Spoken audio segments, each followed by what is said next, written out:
बंटी और सुखदेवी चचेरे तहेरे भाई बहन जरूर थे, लेकिन वे एक दूसरे से दिली मोहब्बत करते थे। दोनों के घर वालों ने शादी करने से मना कर दिया तो अपनी शादी से एक दिन पहले दोनों घर से भाग गए।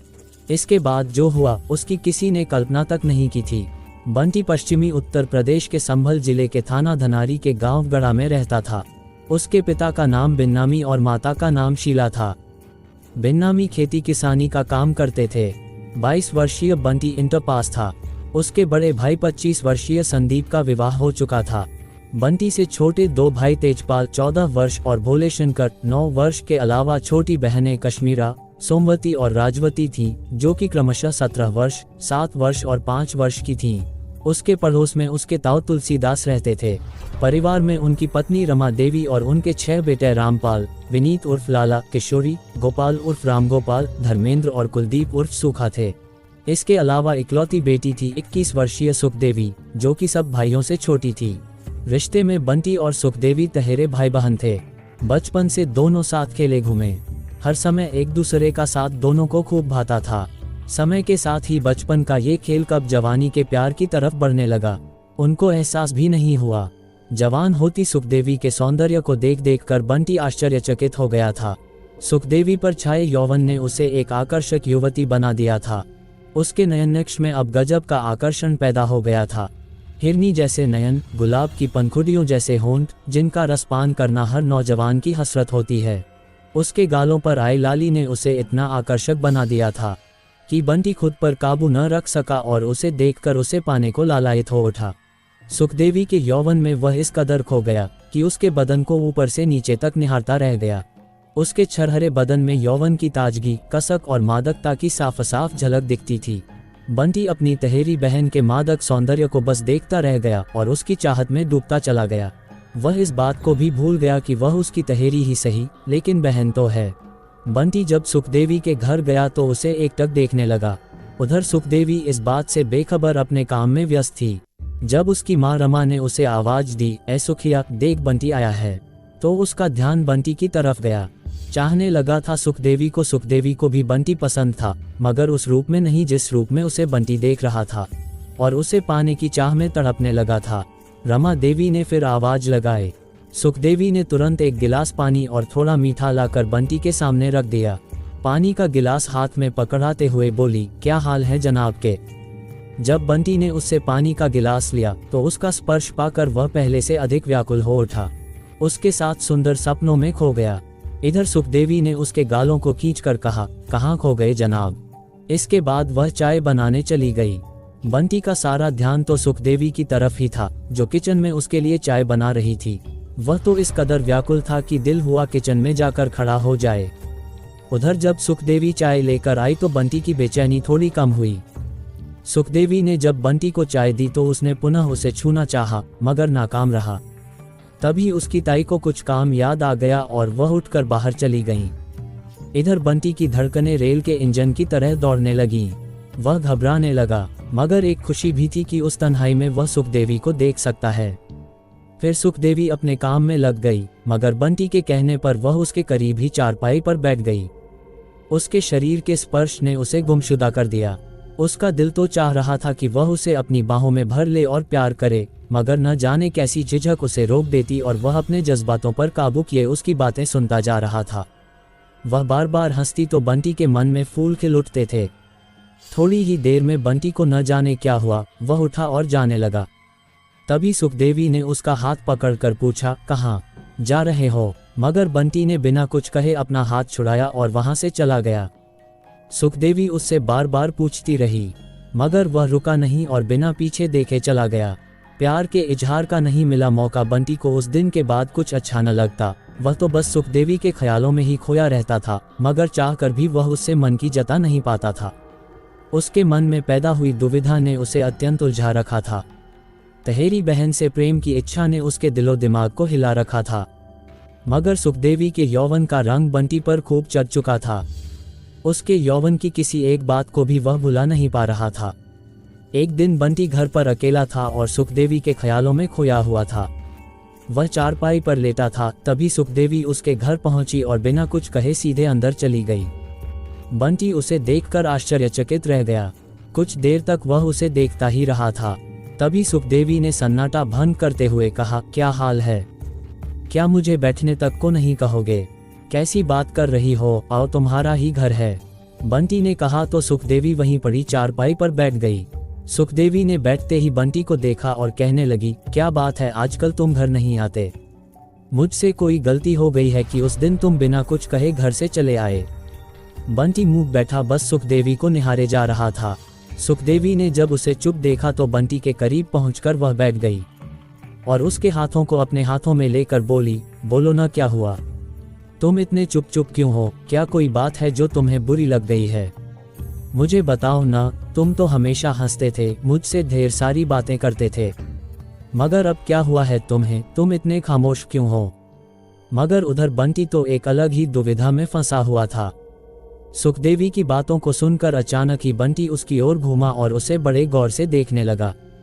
तभी सुखदेवी ने उससे पूछा कि वह क्या देख रहा है, मगर बंटी जड़वत हुआ उसे घूरता ही जा रहा था।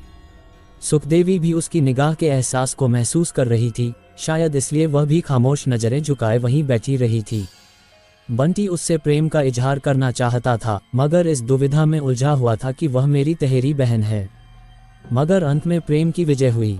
उसने सुखदेवी के चेहरे को अपने हाथों में ले लिया।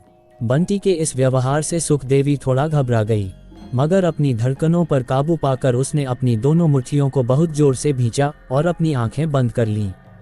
तभी बंटी ने उससे आंखें खोलने को कहा, मगर सुखदेवी हिम्मत न कर सकी। फिर दोबारा कहने पर सुखदेवी ने अपनी पलकें उठाईं और फिर तुरंत झुका लीं। तभी बंटी ने उसकी आंखों को चूम लिया। सुखदेवी घबरा गई, उसने वहां से उठना चाहा, मगर बंटी ने उसे उठने नहीं दिया। वह शर्म के मारे कांपने लगी।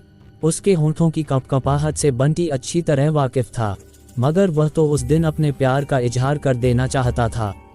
तभी उसने सुखदेवी की कलाई पकड़कर कहा, मैं तुमसे बहुत प्यार करता हूँ, मैं तुम्हारे बिना नहीं रह सकता, मैं सचमुच तुमसे बहुत प्यार करता हूँ। बंटी की इन बातों को सुनकर सुखदेवी आश्चर्यचकित हो गई और उसने बंटी को समझाना चाहा, मगर बंटी तो अपनी जिद पर ही अड़ा रहा। सुखदेवी ने कहा, बंटी, मैं तुम्हारी बहन हूँ, हमारा प्यार कोई कैसे स्वीकार करेगा? मगर बंटी ने इन सब बातों को खारिज करते हुए सुखदेवी को अपनी बाहों में समेट लिया और बड़े प्यार से उसके होंठों पर अपने प्यार की मुहर लगा दी। सुखदेवी के लिए ये किसी पुरुष का पहला स्पर्श था, जिसने उसे मदहोश होने पर मजबूर कर दिया और बंटी की बाहों में कसम साने लगी। सुखदेवी चाहकर भी अपने आप को उससे अलग नहीं कर पा रही थी। लगातार कुछ क्षणों तक चले इस प्रेमालाप से सुखदेवी मदमस्त हो गई। तभी अचानक बंटी उससे अलग हो गया। प्यार को लग गई हवा, सुखदेवी तड़प उठी। बंटी के स्पर्श से छाया खुमार जल्दी ही उतरने लगा। वह बिना कुछ कहे घर के दरवाजे की तरफ बढ़ी तो पीछे से बंटी ने उसे कई आवाजें लगाईं, मगर सुखदेवी नजरें झुकाए चुपचाप बाहर चली गई। बंटी घबरा सा गया, उसके दिल में हजारों सवाल सिर उठाने लगे और इसी दुविधा में फंसा रहा कि सुखदेवी उसका प्यार ठुकरा न दे या कहीं ताऊताई को उसकी इस हरकत के बारे में न बता दे। इसी सोच में बंटी परेशान रहा और पूरी रात सो न सका, बस बिस्तर पर करवटें बदलता रहा। उधर सुखदेवी का हाल भी बंटी से जुदा न था। वह भी पूरे रास्ते बंटी द्वारा कहे हर लफ्ज के बारे में सोचती गई। घर पहुंचकर बिना कुछ खाए पिए वह अपने बिस्तर पर लेट गई, मगर उसकी आंखों में नींद भी कहाँ थी। वह भी इसी सोच में डूबी रही। बंटी का प्यार दस्तक दे चुका था, वह भी बिस्तर पर पड़ी पड़ी करवटें बदलती जा रही थी। सुखदेवी भी अपनी भावनाओं पर काबू न रख पाए और वह भी बंटी से प्यार कर बैठी। अपने इस फैसले को दिल में लिए सुखदेवी बहुत बेकरारी से सुबह का इंतजार करने में लगी रही। पूरी रात आंखों में कटने के बाद सुखदेवी सुबह जल्दी जल्दी घर का सारा काम करके अपनी माँ को बताकर बंटी के घर चली गई। सुखदेवी के कदम खुद ब खुद आगे बढ़ते जा रहे थे। वह बस कभी बंटी के प्रेम स्नेह के बारे में सोचती तो कभी समाज व लोकलाज के बारे में। रास्ते में जाते वक्त कई बार वापस होने को सोचा, मगर हिम्मत न जुटा सकी, क्योंकि बंटी के उस जुनून को भी भुला नहीं पा रही थी। लेकिन कहीं न कहीं उसके दिल में भी बंटी के लिए प्रेम की भावना उछाल मार रही थी। इन्हीं सोच विचार में वह बंटी के घर के दरवाजे पर पहुंच गई, लेकिन अंदर जाने की हिम्मत न जुटा सकी। तभी बंटी की नज़र उस पर पड़ गई और फिर उसे अंदर जाना ही पड़ा। उधर बंटी का चेहरा एकदम पीला पड़ा हुआ था। बस एक रात में ही ऐसा लग रहा था कि वह कई दिनों से बिना कुछ खाए पिए हो। उसकी आंखें लाल थीं, जिससे साफ पता चल रहा था कि वह न तो रात भर सोया है और न ही कुछ खाया पिया है। उसकी आंखों को देखकर सुखदेवी समझ चुकी थी कि वह बहुत रोया है। सुखदेवी को इसका आभास हो चुका था कि बंटी उससे अटूट प्रेम करता है। उसने आते ही बंटी से पूछ लिया कि वह रोया क्यों था। बस फिर क्या था, इतना सुनते ही बंटी की आंखें फिर छलक आईं। उसकी आंखों से छलके आंसुओं ने सुखदेवी को इस दुविधा में उतार दिया कि अब उसे न समाज की सोच, न अपने परिजनों का भय रह गया। वह उससे लिपट गई और उसके चेहरे को चूमने लगी। उसके बाद उसने अपने हाथों से बंटी को खाना खिलाया। फिर दोनों तन्हाई में एक कमरे में बैठ गए। तन्हाई के आलम में बंटी से रहा न गया और उसने सुखदेवी को अपनी बाहों में भर लिया। सुखदेवी ने विरोध नहीं किया। दोनों ने लंघ दी सीमाएं। सुखदेवी ने इससे पहले कभी ऐसे एहसास का अनुभव नहीं किया था। बंटी का हर स्पर्श सुखदेवी की मादकता को और भड़का रहा था। उस दिन बंटी ने सुखदेवी को पूरी तरह पा लिया। सुखदेवी को भी यह अनुभव आनंदमय लग रहा था। उसे वह सुख प्राप्त हुआ जो पहले कभी नहीं हुआ था। उस दिन के बाद सुखदेवी के मन में भी बंटी के लिए प्यार और बढ़ गया। अब उसके लिए बंटी सब कुछ था। एक बार जब उस पर जिस्मानी ताल्लुकात कायम हुआ तो बस ये सिलसिला चलता ही रहा। दोनों घंटों घंटों बातें करते, एक दूसरे के बगैर दोनों के लिए रहना अब मुश्किल होता जा रहा था। लेकिन एक दिन उनके प्यार का भेद उनके परिजनों के सामने खुल गया तो कोहराम सा मच गया। उनको समझाया गया कि उनके बीच खून का संबंध होने के कारण उनकी शादी नहीं हो सकती, लेकिन वे प्रेम दीवाने कुछ भी सुनने को तैयार नहीं थे। आखिर रिश्ते में दोनों भाई बहन थे, ऐसे में समाज उनकी शादी पर अंगुलियां उठाता और उनका जीना मुहाल हो जाता। परिजनों के विरोध से दोनों परेशान रहने लगे। इसी बीच बंटी के परिजनों ने उसकी शादी बदायूं जनपद के गांव तिमरुवा निवासी एक युवती से तय कर दी। शादी की तारीख तय हुई 26 जून 2020। इससे सुखदेवी तो परेशान हुई ही, बंटी भी बेचैन हो उठा।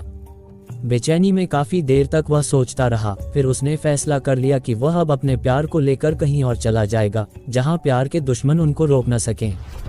अपने फैसले से उसने सुखदेवी को भी अवगत करा दिया। सुखदेवी भी उसके साथ घर छोड़कर दूर जाने को तैयार हो गई। शादी की तारीख से एक दिन पहले 25 जून 2020 को बंटी सुखदेवी को घर से लेकर भाग गया। उनके भाग जाने की भनक दोनों के घर वालों को लग गई। उन्होंने तलाशा लेकिन कोई पता नहीं चला। प्रेमी युगल के मिले शव 1 जुलाई को गढ़ा गांव के जंगल में देवराज उर्फ दानवीर के यूकलिप्टस के बाग में बंटी और सुखदेवी की लाशें शीशम के एक पतले से पेड़ पर लटकी मिलीं। गांव के कुछ लड़के उधर आए तो उन्होंने ये देखी थीं।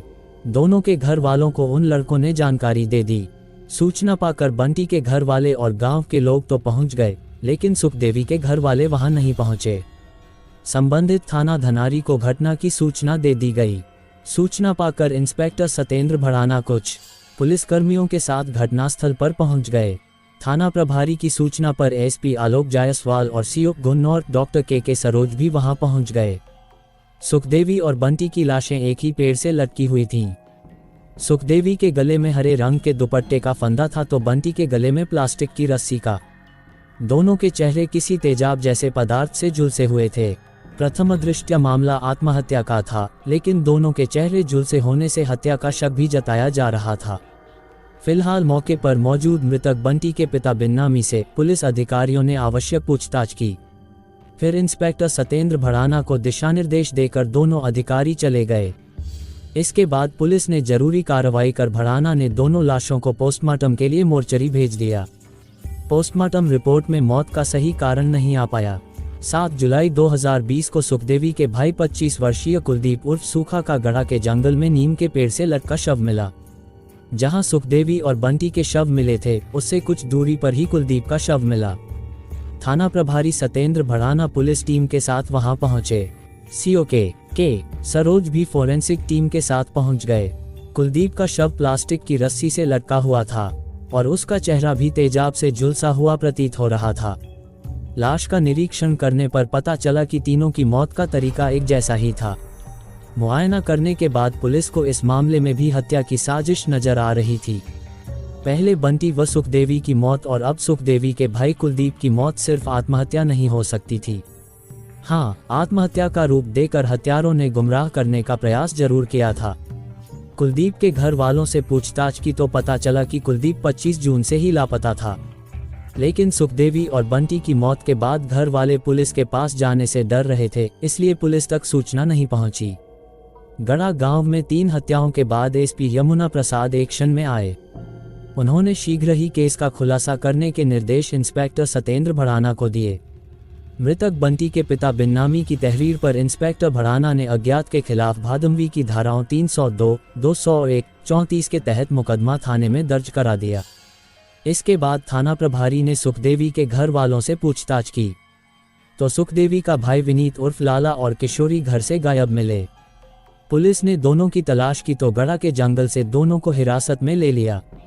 उनसे पूछताछ की गई तो इन 3 हत्याओं का पर्दाफाश हो गया। उनसे पूछताछ में कई और लोगों के शामिल होने का पता चला।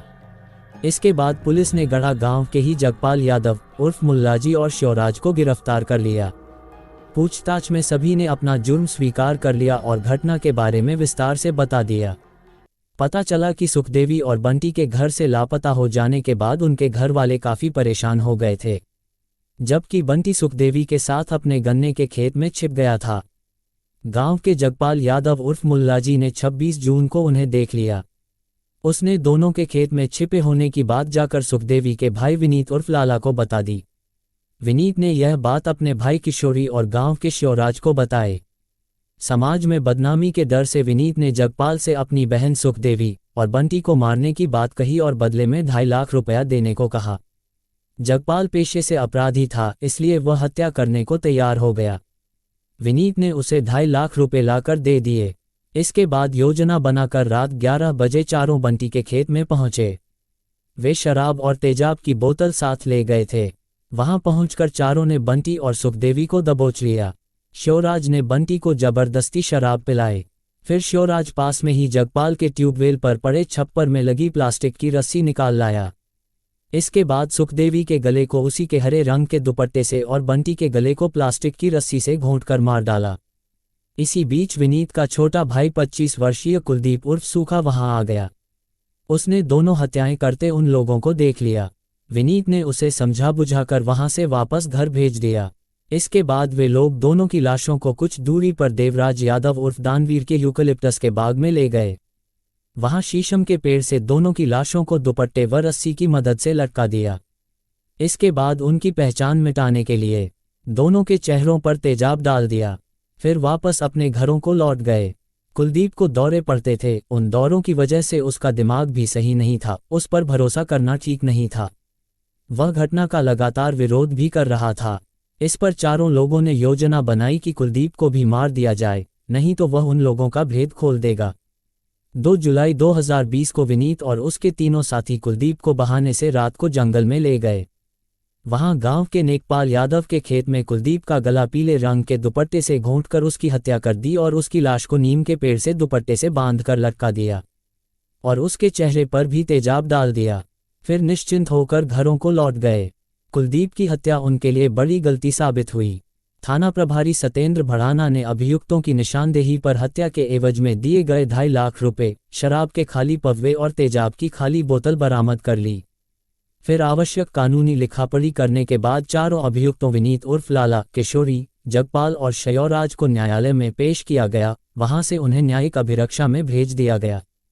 सुखदेवी ने प्यार और हवस की आग में मासूम की हत्या की किया। पुलिस भी हैरान हो गया। क्राइम स्टोरी हिंदी कथा पुलिस सूत्रों पर आधारित।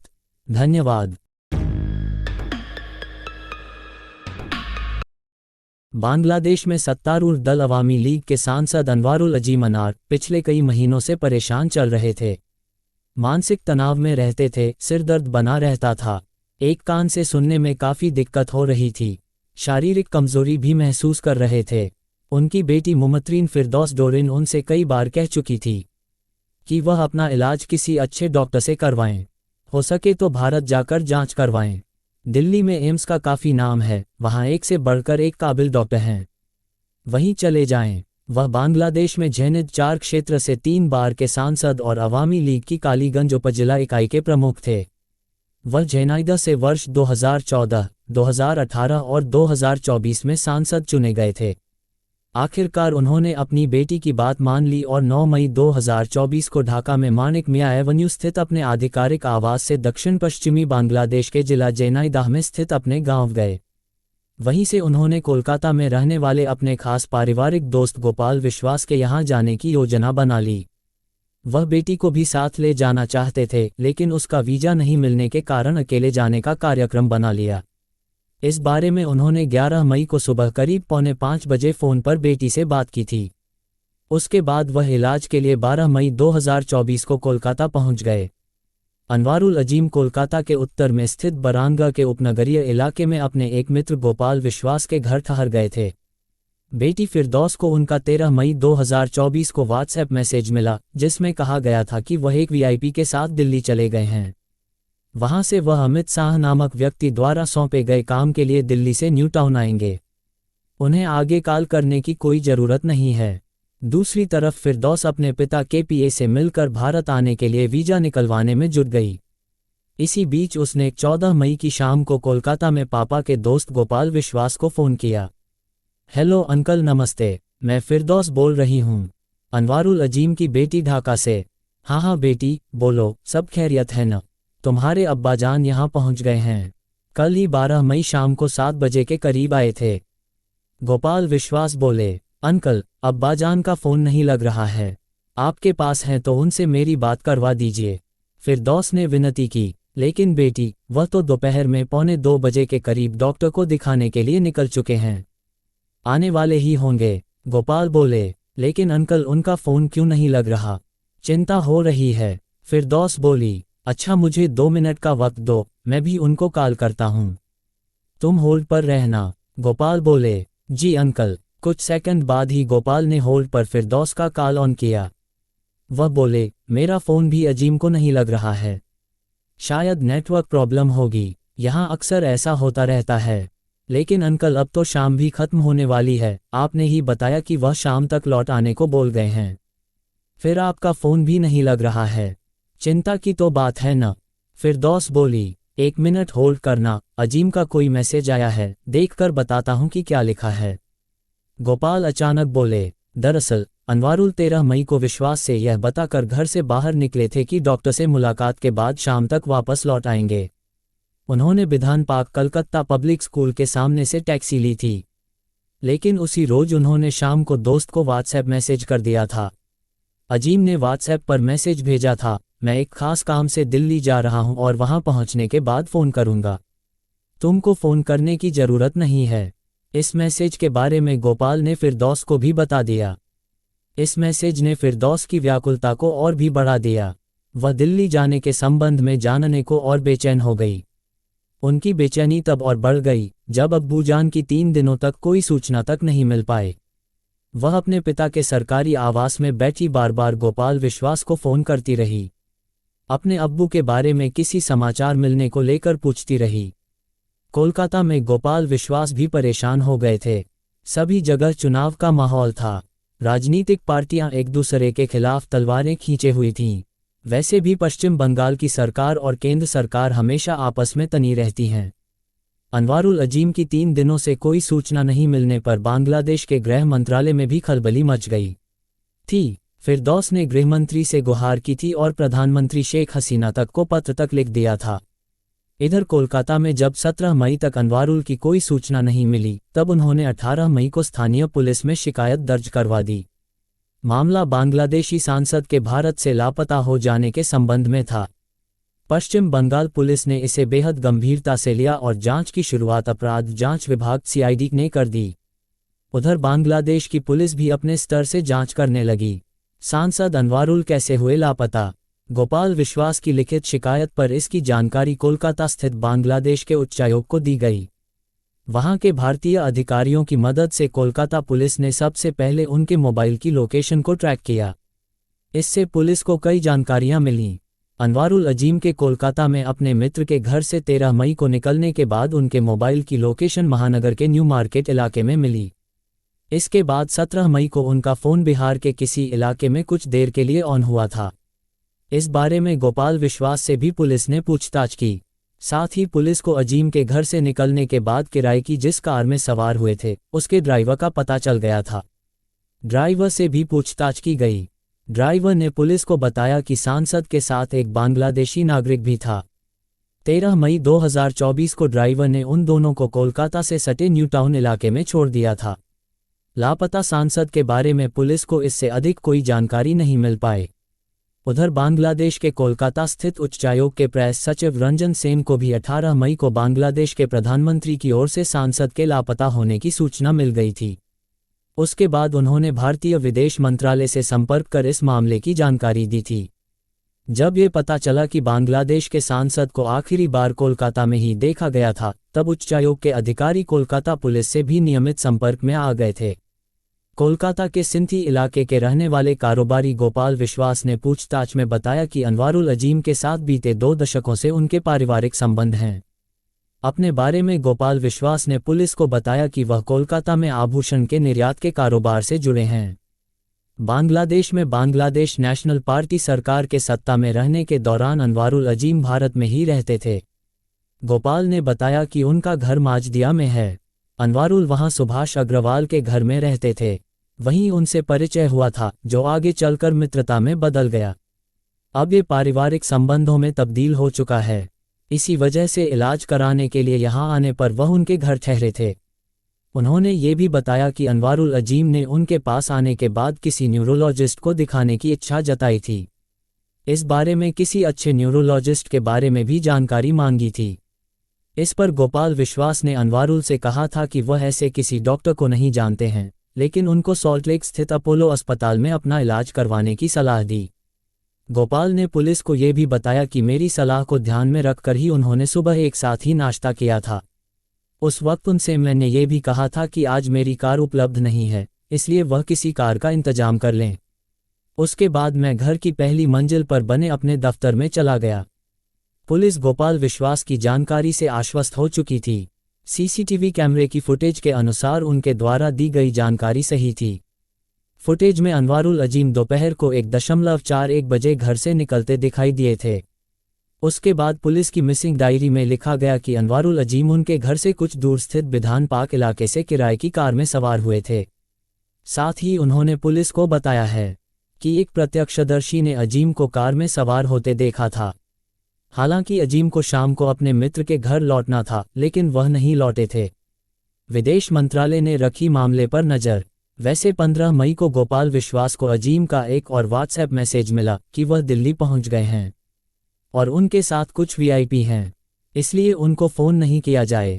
इसके 2 दिन बाद ही अजीम की बेटी ने गोपाल विश्वास को फ़ोन पर बताया कि हर संभव प्रयास के बावजूद पिता के साथ उनका कोई संपर्क नहीं हो पा रहा है, इसलिए वह कुछ करें ताकि उनके बारे में जानकारी मिल सके। इसकी सूचना मिलने के बाद गोपाल भी अपने दोस्त की तलाश में जुट गए थे। कोलकाता में उनके तमाम करीबियों को इसकी जानकारी दे दी थी।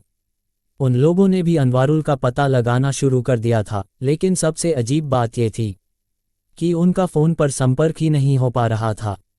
इसकी शिकायत लेकर वह पुलिस थाने गए, तब उन्हें वहां पूरे दिन बैठा कर रखा गया। इस बीच पुलिस की एक टीम उनके घर गई और वहां सीसीटीवी का फुटेज ले आए। उस फुटेज की जांच के बाद शिकायत दर्ज की गई। कोलकाता में बांग्लादेश का वाणिज्य दूतावास भारतीय विदेश मंत्रालय के संपर्क में आ चुका था। बांग्लादेश उच्चायोग को भारतीय विदेश मंत्रालय से मिली जानकारी के मुताबिक 17 मई को अनवारुल का मोबाइल फ़ोन कुछ देर के लिए बिहार में सक्रिय पाया गया था। ये भी पता चला कि मोबाइल सेट से सिम कार्ड निकाल देने के कारण उसकी सही लोकेशन का पता लगाना संभव नहीं हो पा रहा था। दूसरी तरफ ढाका में खुफिया विभाग डीबी के अतिरिक्त पुलिस आयुक्त हारून रशीद का कहना था कि अनवारुल के पास 2 बांग्लादेशी मोबाइल नंबरों के अलावा एक भारतीय कंपनी का सिम भी था। उन्होंने भारतीय पुलिस के सहयोग से उनके भारतीय फ़ोन नंबर की लोकेशन ट्रैक कर देखा था, जो बिहार का मुजफ्फराबाद दिखा रहा था। कोलकाता पुलिस ने जांच कर पाया कि बिहार में मुजफ्फराबाद नाम की कोई जगह नहीं है। मुजफ्फराबाद पाकिस्तान प्रशासित कश्मीर की राजधानी है। बिहार में इससे मिलता जुलता नाम है मुजफ्फरपुर। लापता सांसद की तलाश में जुटे अतिरिक्त पुलिस आयुक्त ने इस सिलसिले में बांग्लादेश में रहने वाले भारतीयों के अलावा भारत के पुलिस अधिकारियों के साथ भी बातचीत की। उन्होंने अनवारुल के परिवार को भी नियमित संपर्क में ले लिया था। उनकी बेटी मुमत्रीन फिरदौस डोरिन बांग्लादेश में पिता के लापता होने की रिपोर्ट दर्ज करवा चुकी थी। उसने पुलिस को बताया था कि उनके पिता अक्सर भारत जाते रहते हैं। यहाँ संसद बंद हो जाने के कारण वो 2-3 दिन के लिए भारत गए थे। इसी तरह नियमित रूप से वह वहाँ जाते रहते हैं। उनके कान में दिक्कत है। एक कान पूरी तरह बंद हो गया है, यानी उससे कुछ सुनाई नहीं देता। मेरे पिता उसी का इलाज कराने वहाँ गए थे। उसके बाद इस मामले के संबंध में सीमा के दोनों ओर से संदिग्धों की धरपकड़ शुरू की गई। कोलकाता पुलिस ने 24 मई 2024 को जिहाद हवलदार नाम के एक बांग्लादेशी कसाई को गिरफ्तार किया, जो कथित तौर पर मुंबई में अवैध रूप से रह रहा था, जबकि बांग्लादेश में भी पुलिस ने 3 संदिग्धों को गिरफ्तार किया।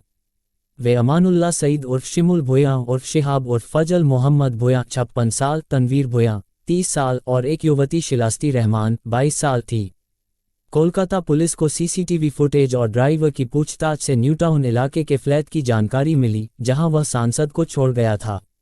इसके बाद पुलिस की एक टीम 22 मई को न्यूटाउन फ्लैट पहुंची थी। यहां एक बोर्डिंग पास मिला था। इसके बाद पुलिस वहां से चली गई थी। इसी बीच बांग्लादेश की सरकार ने घोषणा कर दी कि सांसद अनवारुल की हत्या हो चुकी है। फिर फोरेंसिक की एक टीम 22 मई को ही फ्लैट पर पहुंची। वहां जूतों के पास और ड्राइंग रूम में खून के धब्बे मिले थे।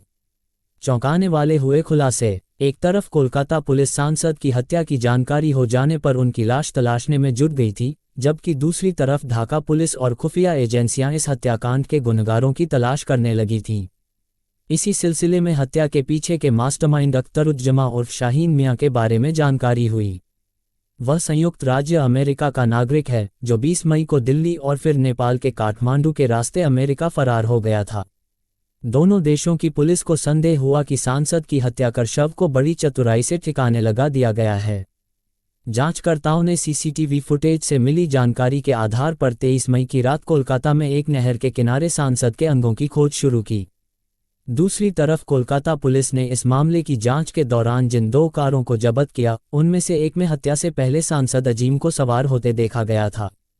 हत्या के बाद अपराधी दूसरी कार से फ्लैट से बाहर गए थे। लाश की तलाशी से पहले दिन में ही कोलकाता पुलिस ने एक संदिग्ध अपराधी जुबैर उर्फ जिहाद को हिरासत में लिया था। उससे पूछताछ में मालूम हुआ कि वह बांग्लादेश का नागरिक है। उसके बाद कोलकाता से सीआईडी के 3 अधिकारियों ने ढाका पहुंचकर खुफिया शाखा डीबी के प्रमुख के साथ बैठक की।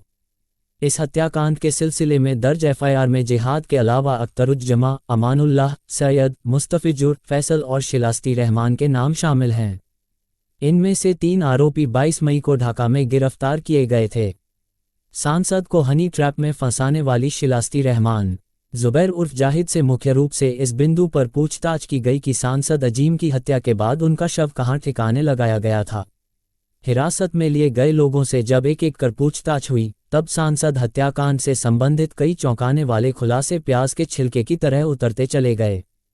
दोनों देशों की पुलिस में दर्ज अभियुक्तों के बयानों के अनुसार उन्होंने सुनियोजित तरीके से हत्या को अंजाम दिया था। उनकी हत्या की फूल प्रूफ योजना ढाका में ही बनाई गई थी, लेकिन इस वारदात को विदेशी धरती भारत में अंजाम देकर शव को ऐसे गायब करने की भी पूरी तैयारी की गई थी ताकि उसका नामो निशान भी पता नहीं चल पाए या वह कभी बरामद नहीं हो सके। इसी वजह से शव के कई टुकड़े किए गए, हड्डियों और मांस को अलग-अलग कर दिया गया। उसके बाद उसे ग्रे कलर के एक सूटकेस में भरा गया। उन्होंने जांच को गलत दिशा देने के लिए कई अन्य काम भी किए थे।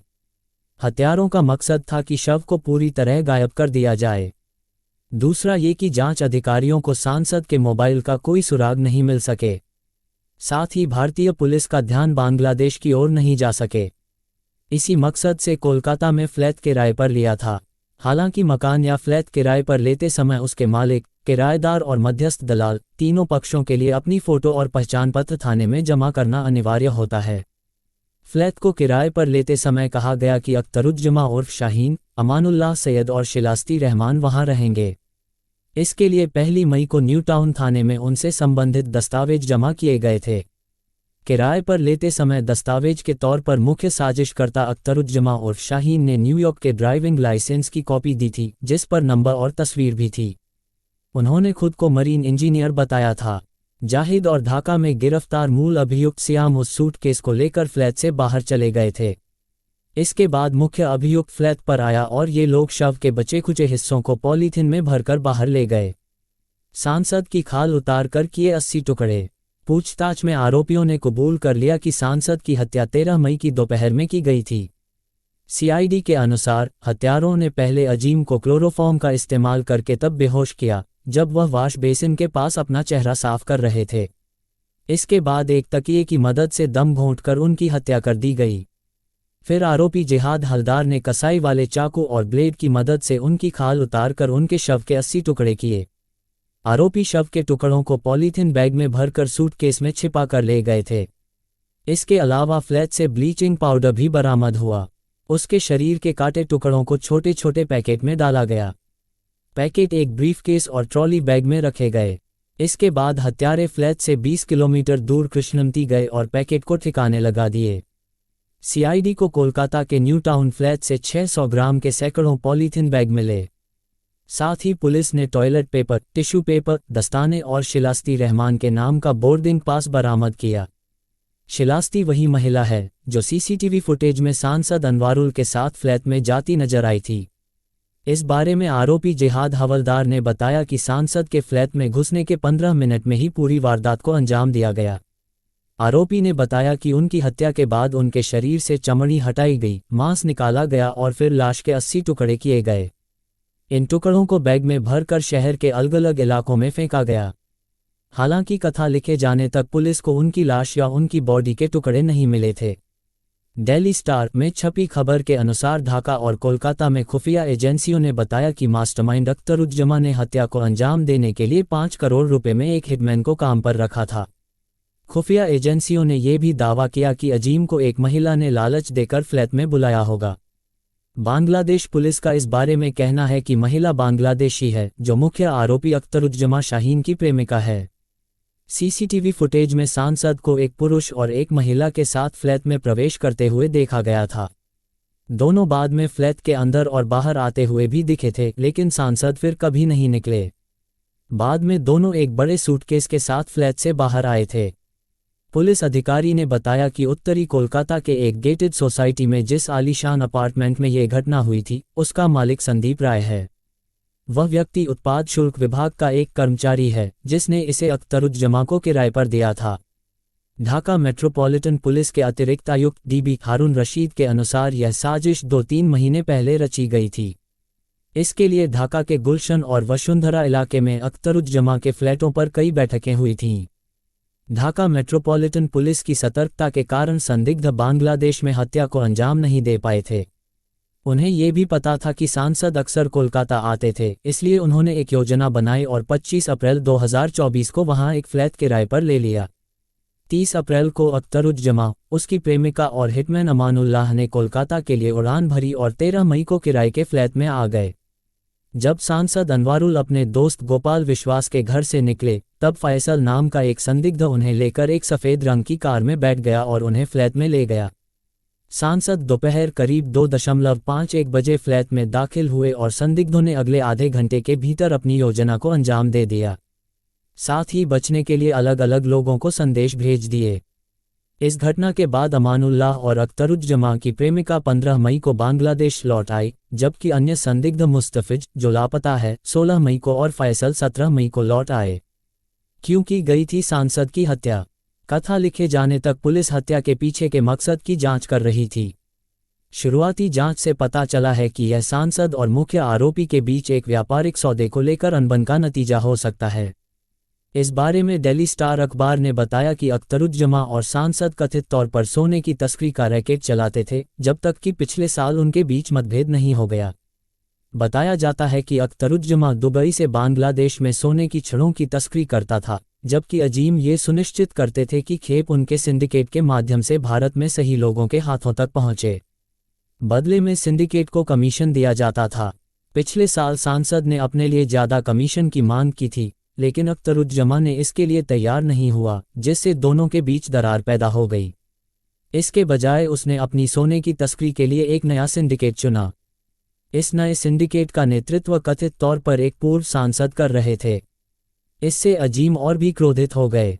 इसके अलावा पिछले 6 महीनों में भारतीय सीमा पर सोने की कई बड़ी खेप जब्त की जा चुकी थीं और अख्तरुज्जमा को इसके पीछे सांसद का हाथ होने का संदेह था।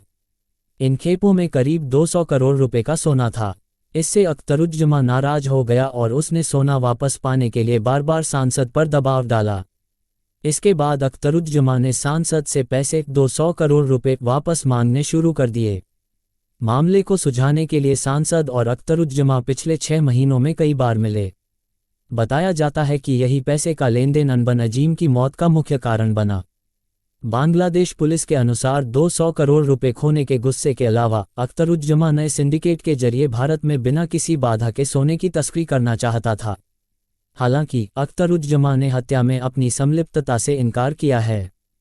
उसने एक बांग्लादेशी टीवी चैनल से कहा कि जब कोलकाता में सांसद की हत्या हुई तो वह ढाका में था और जब वह इलाज के लिए कोलकाता गए तब कई बार उनके कोलकाता स्थित फ्लैट पर आए। स्थानीय मीडिया रिपोर्टों में ये भी कहा गया है कि अजीम की हत्या में कई प्रभावशाली लोगों की भूमिका हो सकती है। 2014 में सांसद बनने के बाद अजीम ने झेनिद में सोने की तस्करी पर नियंत्रण करना शुरू कर दिया था।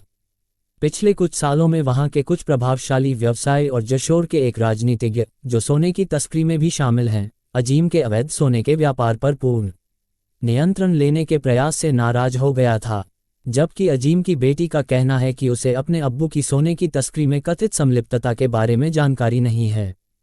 डीबी की टीम ने आरोपियों को बांग्लादेश की अदालत में पेश किया, जहां से अदालत ने आरोपियों को 8 दिनों की पुलिस हिरासत में भेज दिया। बहरहाल, कथा लिखे जाने तक पुलिस और अन्य जांच एजेंसियां इस मामले की जांच में जुटी थीं और सांसद की लाश के कटे अंग भी पुलिस बरामद नहीं कर सकी थी। कथा पुलिस जांच और मीडिया रिपोर्टों पर आधारित। धन्यवाद।